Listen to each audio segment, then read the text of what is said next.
Ձեզ ուզում եմ գաղտնիք բացել, որ դուք շատ ուշադրություն չդարձնեք վարչապետի ասածներին։ Վարչապետը անցյալ տարի երբ գնացել էր Չինաստան, դուք գիտեք, այնտեղ կան ռեստորաններ, հատուկ սնկերի ռեստորաններ,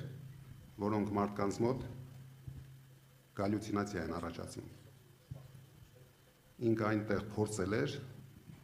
դուրը եկել էր և իմ ինֆորմացիայով մոտարապես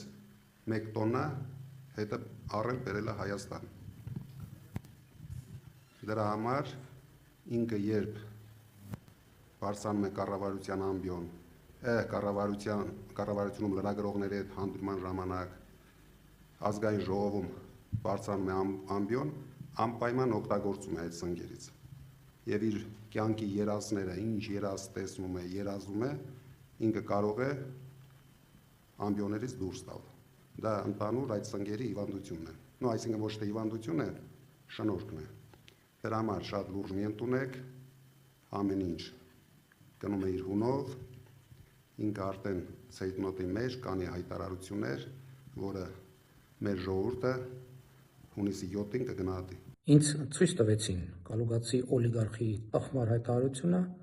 մի տոննա հալյուցինացիա առաջացնող սնկերի վերաբերյալ։ Բնականաբար դատի եմ տալու Կալուգացի օլիգարխին և բառիս իրավական իմաստով մի տոննա